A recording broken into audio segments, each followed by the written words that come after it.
नमस्कार दोस्तों, आपका एक बार फिर से स्वागत है इंट्रोडक्शन ऑफ कॉन्स्टिट्यूशन सीरीज में, जिसमें अपने प्रीवियस वीडियो में मैंने अनुच्छेद 21A और 22 की चर्चा की थी, जिसमें निवारक निरोध के संबंध में विस्तृत चर्चा के लिए मैंने बोला था।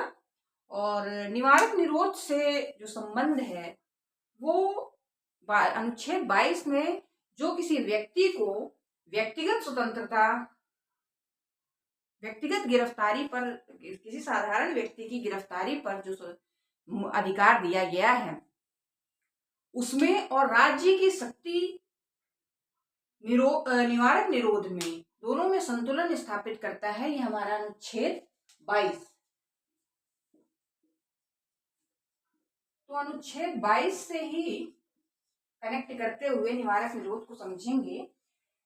अनुच्छेद 22 का 1 और 22 का 2, जैसा कि मैंने प्रीवियस वीडियो में बताया कि 22 का 1 और 22 का 2 ये साधारण व्यक्ति की गिरफ्तारी में उसके मूल अधिकारों को संरक्षित करता है। 22 के 1 और 2 के अनुसार किसी भी व्यक्ति को बिना कारण अरेस्ट नहीं किया जा सकता, उसको कारण बताना अनिवार्य है। वो चाहे तो वकील, मनपसंद वकील अपना रख सकता है और 24 घंटे के अंदर न्यायालय में, 24 घंटे के भीतर न्यायालय में सशरीर उपस्थित करना होता है। लेकिन इसके अगला ही अनुच्छेद 22 का 3 इसे सीमित कर देता है। किस आधार पर? निवारक निरोध। अगर निवारक निरोध में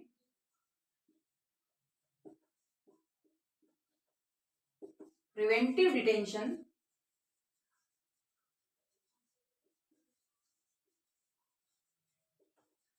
निवारक निरोध और प्रिवेंटिव डिटेंशन के अंतर्गत अगर किसी भी व्यक्ति की गिरफ्तारी की गई है पुलिस के द्वारा, तो कारण बताना भी अनिवार्य नहीं है और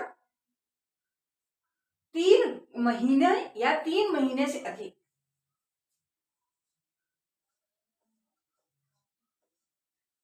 3 या 3 माह से ज्यादा पुलिस अपने निरोध में रख सकती है, यदि पुलिस ने निवारक निरोध के अंतर्गत, निवारक निरोध का बेसिक सा मतलब यह है कि यदि राष्ट्रीय सुरक्षा या सार्वजनिक व्यवस्था कहीं से भी आहत होने की संभावना यदि पुलिस को लगती है और उस संभावना के दृष्टिगत अगर उसने किसी व्यक्ति को शंका के आधार पर कि यह व्यक्ति राष्ट्रीय सुरक्षा या सार्वजनिक व्यवस्था के विरुद्ध किसी भी गतिविधि में शामिल है,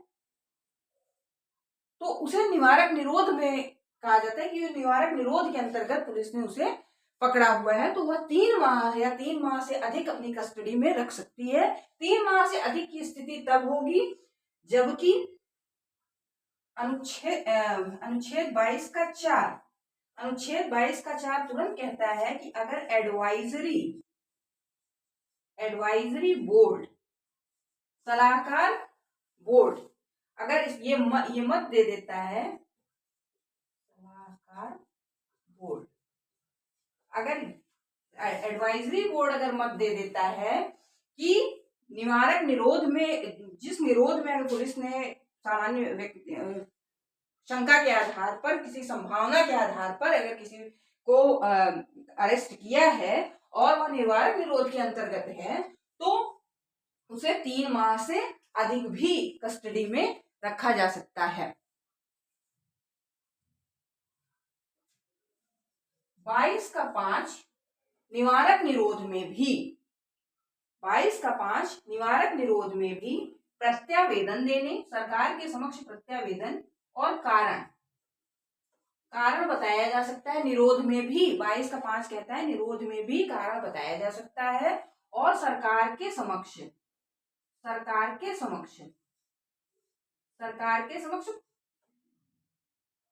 प्रत्यावेदन दे सकता है।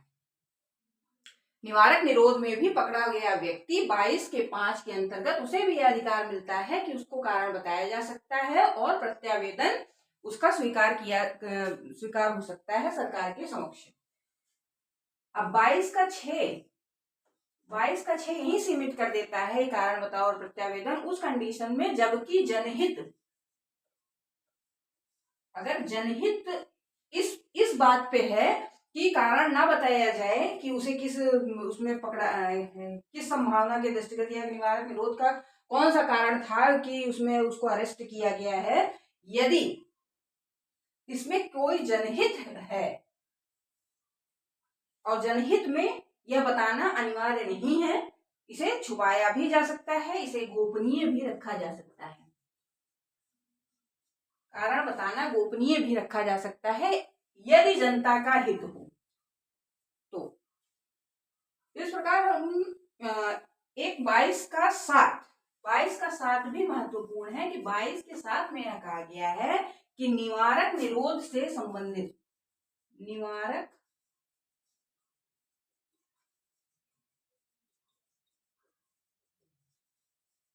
निरोध से संबंधित कानून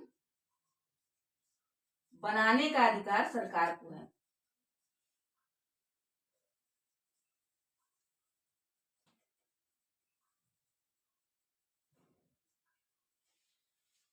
तो अनुच्छेद 1 और 2 में सामान्य व्यक्ति की गिरफ्तारी के लिए अधिकार है। 3 में निवारक निरोध में 3 या 3 माह से अधिक अरेस्ट किया जा सकता है, 3 या 3 माह से अधिक निरोध में रखा जा सकता है। यदि एडवाइजरी बोर्ड 3 माह से अधिक तब रखा जा सकता है यदि एडवाइजरी बोर्ड ने भी यह मत दे रखा हो कि निरोध जो है वह वैलिड है, सही लग रहा है। अगर यह मत दे देता है एडवाइजरी बोर्ड तो 3 माह से अधिक भी रखा जा सकता है। 22 का 5 ये कहता है कि निरोध में पकड़े गए व्यक्ति को भी कारण बताया जा सकता है या उसका प्रत्यावेदन सरकार स्वीकार कर सकती है। 22 का 6 यह कहता है कि यदि जनहित में गोपनीय रखना अगर हितकर है तो गोपनीय ही रखा जाए। और अगर 22 का 7 कहता है कि निवारक निरोध से संबंधित यदि कोई सरकार कानून ले आती है तो कानून 22 के 7 के अंतर्गत ले आ सकती है, अधिकार है। तो अनुच्छेद 22 इस तरह से निवारक निरोध में मिले राज्य की शक्ति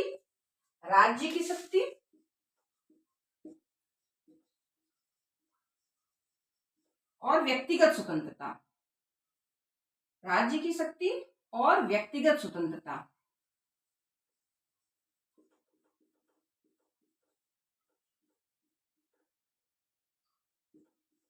राज्य की शक्ति और व्यक्तिगत स्वतंत्रता के बीच जो संतुलन है, इन दोनों के बीच उस संतुलन स्थापित करता है।